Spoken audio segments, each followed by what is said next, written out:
Perfect. Thank you. And I have to stand right here because of this recording phone. Because girls don't have pockets, as I learned today. I didn't plan for this phone pocket situation.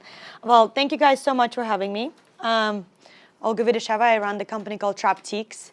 For those of you guys who don't know, Shoptiques lets you shop the world's best local boutiques.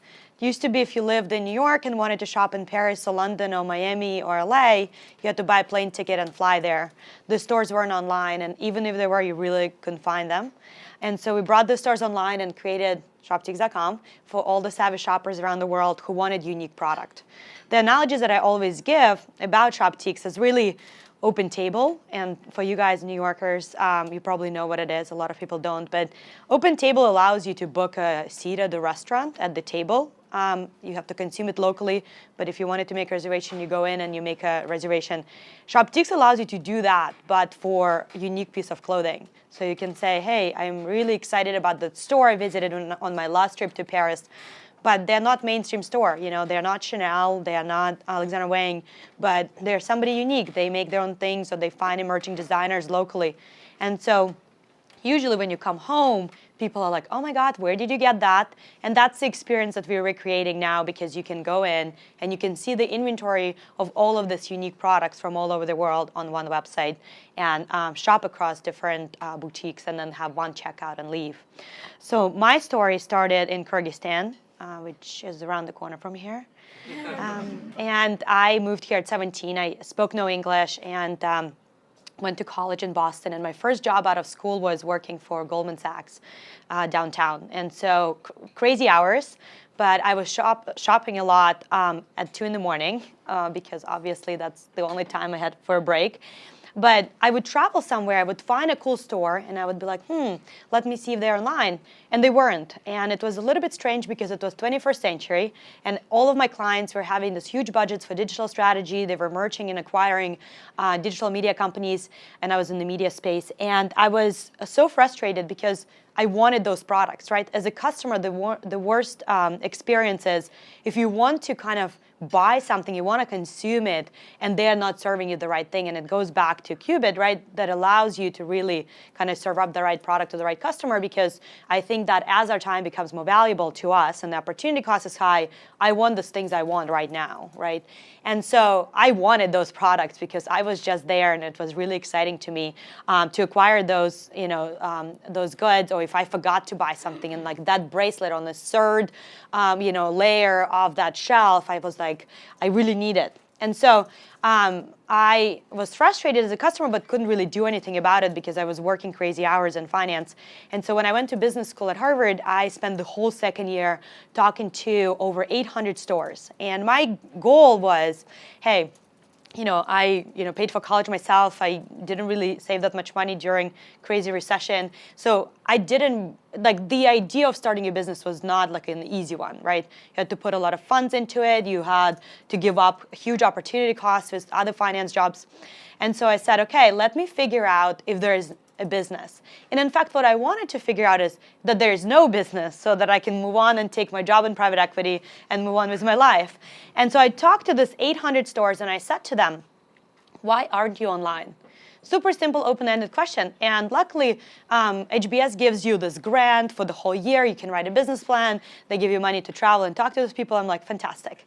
So I'm shopping around, talking to these boutiques. And the answer I'm getting is, we have no idea how to be online. They're great merchants, they're buyers, right? And we're talking about mom and pop shops who, really good curators and really good buyers, or even producers. But they had no idea, how do you take that and photograph items? One of them said, do I hire Giselle? I was like, you probably cannot afford her, but they just couldn't wrap their heads around, because they were accountants, they were business people, they were buyers, they were hiring salespeople. And so kind of the talk that I wanted to do today is 5 lessons that we've learned as we scaled Shoptiques. And we grew over 700% last year. And it's been kind of an exciting journey, because we went from 25 stores when we launched, and we spent about a year building our technology, to now we're over 2,000 stores. We just announced that we power all of the boutique shopping on Yelp, which has been an exciting partnership. So as we scaled, as we grew, what are some lessons that we learned? And so the number one thing is talk to users. So at the end of the day, if I didn't spend that year in business school talking to over 800 stores, I really wouldn't have known what the business is and how to build technology and how to build something that they wanted. And there's so many competitors that popped in over the 3 years that we've been around that shut down because the product that they were building was not really addressing to the needs of the stores. It's small businesses, they have very particular needs. You don't need to overbuild, build exactly what they want. But Shoptiques is a marketplace, right? So there's boutiques, which is the supply side, and there's demand, which is the customer side. So I still, at the time when I was in business school, had no idea if I'm the weirdo who likes the boutique shop, or is there all these other people who like to shop it as well. And so the first thing that I did, I actually worked at Chanel, and I would go to Chanel, and people would compliment me on this like $30 outfit I would get in like Lower East Side on 9th Street. I'm like, you guys like Chanel, and you like my outfit. That's awesome. So I was like, okay, clearly like there's some cool stuff, but can this work? And so I was a maid of honor in a wedding in Indonesia. And I had about $10,000 saved. So I said, if I wanted to build something and test if real users will put real credit cards down, it had to be cheap because I didn't really have that much funds. And I was running out of time to give my private equity offer a yes or a no. And so I went to this wedding, and in addition to my maid of honor duties, I ended up harassing everybody there. I was like, do you know any developers? I need to build a website. And so I found these developers in Jakarta, and they built me a private beta of the site. And so we launched private beta, and Women's Wear Daily picked up the story and covered it, and over 12,000 people were on the wait list to join the site overnight, which was really exciting and really indicative of the fact that people wanted this product, right? They were really excited about it. We let in about 500 people in. They were shopping. They were really engaged. So it was kind of an interesting dynamic because here we were. I talked to users in person for the boutique site, launched this private beta site, and actually was able to prove that people will put real credit cards. Small sample, but a lot of people on the wait list. So kind of really encouraging results. And so at the time, I was working out of a co-working space in Union Square called Dog Patch, no longer around, but it was amazing. And these guys were behind me, and they're like, hey, have you ever heard of Y Combinator? I was like, no idea what you're talking about. They're like, listen, you're great. They're awesome. You should apply. They're telling this to me when I have not slept for 2 weeks because I was just launching private beta, and there was 20 minutes to deadline. So I'm like, okay, I have 20 minutes. I might as well do this. So I put the application down, and I get an interview. Well, because I don't know how many of you guys know Y Combinator, chances of getting in as a single founder and non-technical were about 0% because they've never done it. So I was their first single founder, non-technical person. The interesting part about it is if I did my research and I knew the chances are 0, and they've had many years of amazing companies like Airbnb and Dropbox and Reddit, I probably wouldn't have applied. So my second point to you, and the second takeaway as we've learned and as we've scaled and we apply that to a lot of different things, is takeaway number 2 is always ask. If you don't, the answer is always no. Always innovate, always ask. I apply it to everything I do. I just recently emailed Warren Buffett to ask him for a meeting. And again, he hasn't gotten back to me yet, but if I didn't email him, he probably wouldn't have proactively emailed me. So everything we do with our product, everything we do with our teams, it always relies on the question of, if you don't try, then the answer is definitely it's not going to work, right?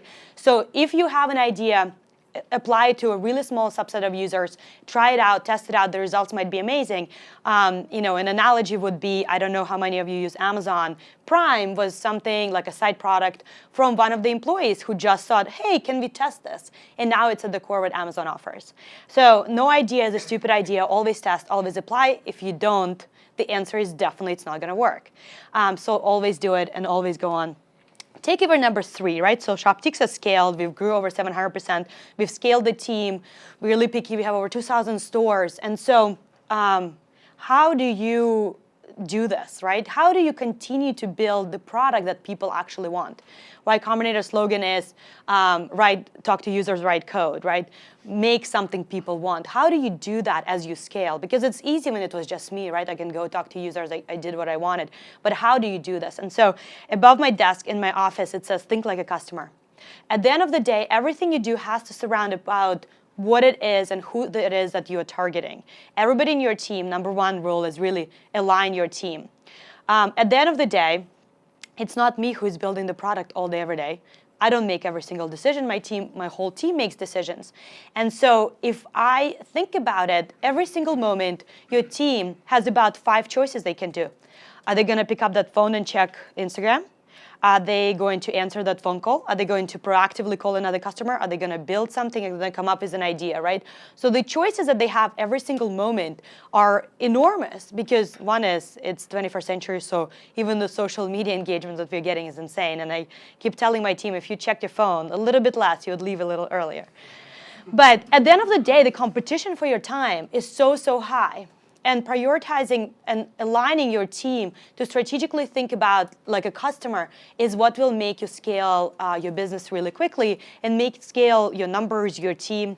And at the end of the day, they are the ones that make decisions. People on the front of, kind of the doors are the ones that talking to users, right? So I read every single email that our customers send to us, but I no longer answer the phone, right? And so to me, if I align my team, my customer experience team, to think critically and think strategically and then come back to me with ideas of what we can do to improve the customer experience, that is much more powerful than even going and reading it myself, right? So aligning your team to really think like a customer, to prioritize the customer in everything we do. We have these meetings as a whole team, and we prioritize what it is that we're going to build. And the way we prioritize is, number 1 is customer, number 2 is boutiques, and number 3 is us. And some things we still do are really manual, and it's very painful. And every single monthly meeting, I think, okay, the team is going to rebel and say, no, we are automating this. And every single month, I'm so impressed because they make the right decision, which is to prioritize the customer. Because at the end of the day, the customer is the one that has so many options, and we always have to prioritize improving their experience. And we still have so much ways to go, but building a team and making sure that they are prioritizing it in everything they do is really important. Number 2, as you scale, and this is kind of like 3.2. As you scale, it's very hard for you as a boss, but it's also very hard for your team to continue to talking to users, right? Like, what does that really mean? So we invented this awesome rule called the but rule, and I'll tell you why it's called the but rule, is when you talk to users, right, and you've built it, you put your heart into building this product, you like designed it, and it really made sense to you, and maybe you talked to your friends about it, and here it is. It's like you put your heart into it, and you think it's great. So your boss is like, okay, let's go talk to users, and let's grab somebody off Starbucks and promise them coffee, and then sit them down and say, hey, can you shop by neighborhood? Okay, so we would sit down, and the first thing that my team would do is to point it. Okay, this is where it is. Let me show you. This is so exciting. I was like, why are you showing to them if they cannot understand how to get there? What is the path to get there, and how can the customer naturally get there? If they cannot do that, what you build is completely useless. When is the last time you called Apple and asked them how to use a feature? So I always tell them, build me an iPhone. But at the end of the day, the but rule is, you go down and meet with the customer, you put your hands under your butt, and you let the user decide where they're going. And you observe and take notes of exactly what it is that they're doing. Because through that interaction, through observing them and not dictating them by any means of what they have to do and where the exciting feature that you just build is, if they cannot find it, then the feature you build is probably useless, and you can drop it and move on with your life. And so what's really important is this but rule, and everybody applies it in my company, and it's really funny, and everybody laughs every time.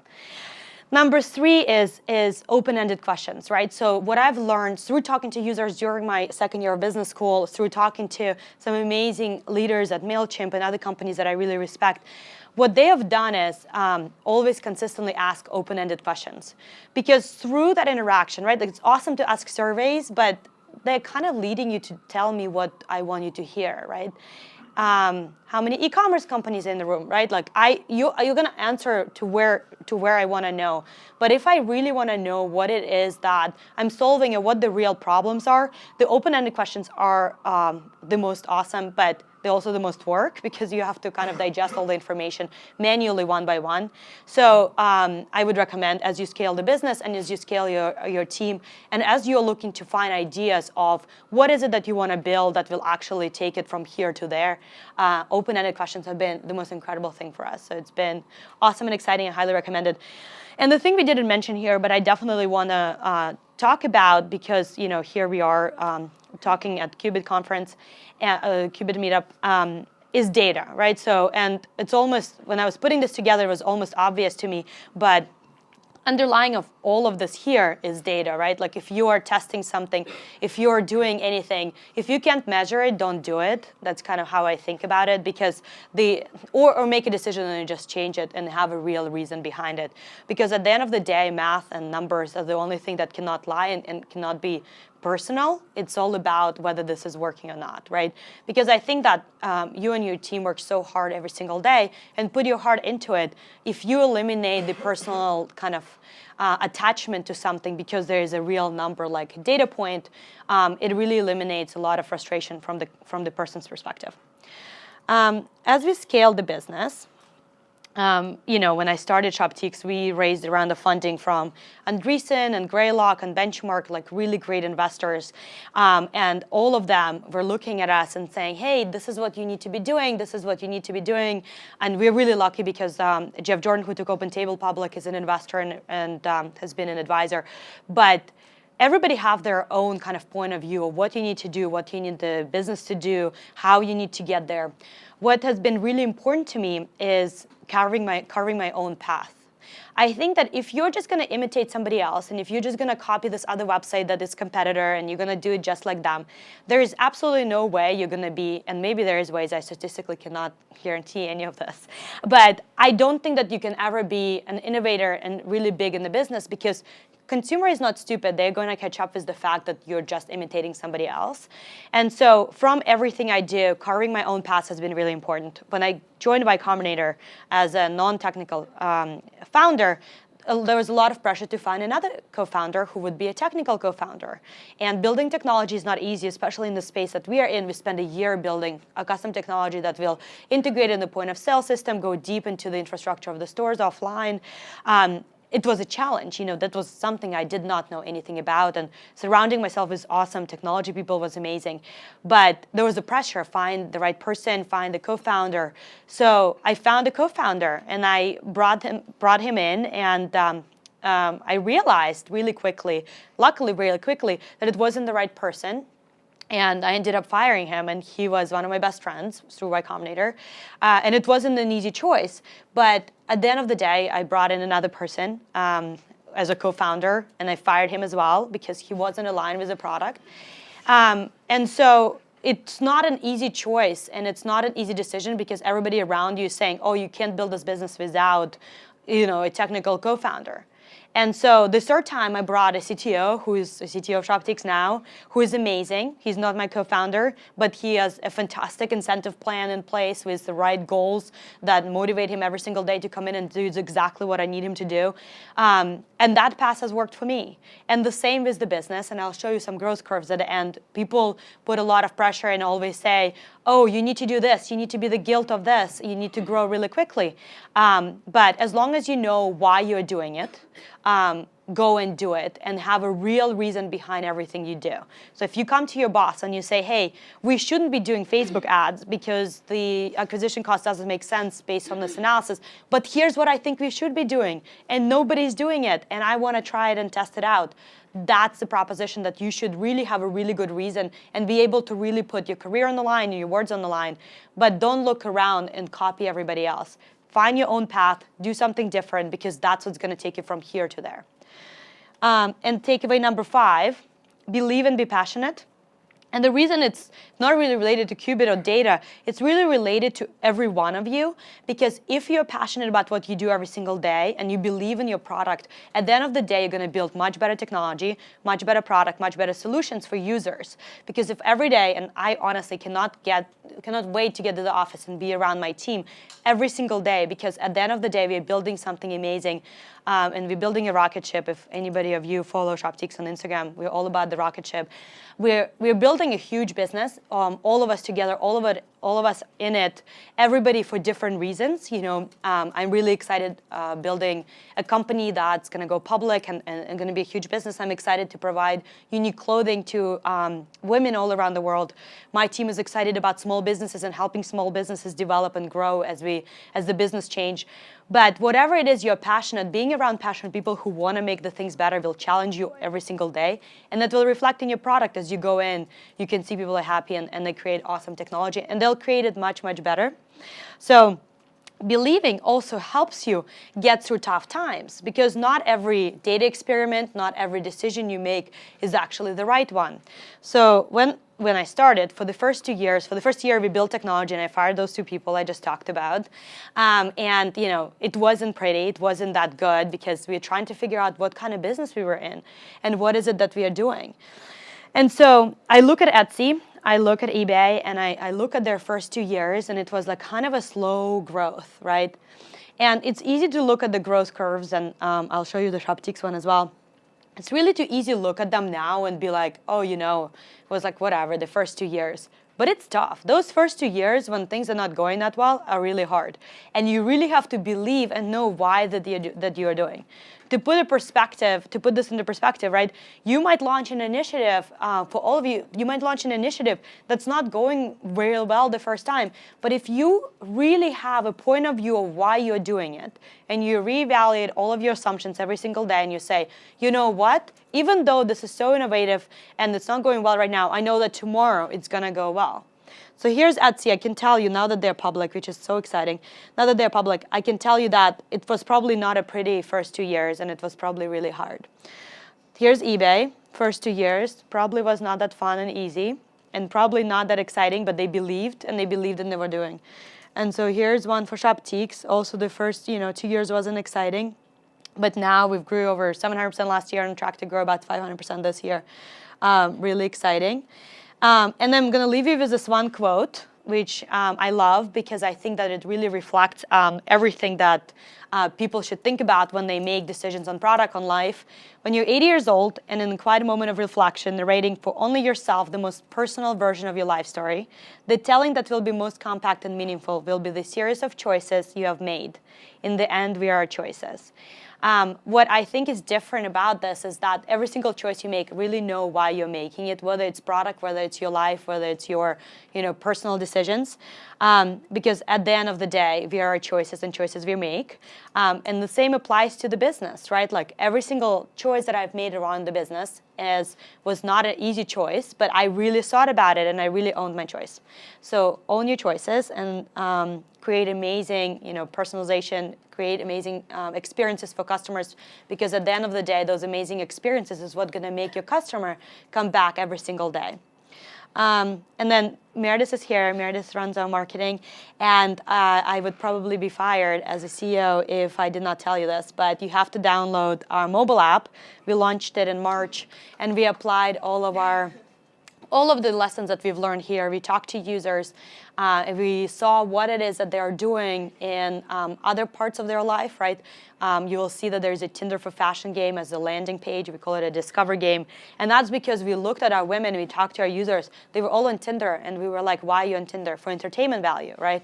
So let's add that entertainment value to the fashion, and they love it. We have women that, my technology team, I don't know what they call them, but I forgot, but they basically do it so often, so much that it crashes our servers. So we solved that now on the API front, but they were just doing it so fast and so often. But always talk to users and create technology that they want. And Apple named us Best New App, included us in their developers conference as like a new way to innovate.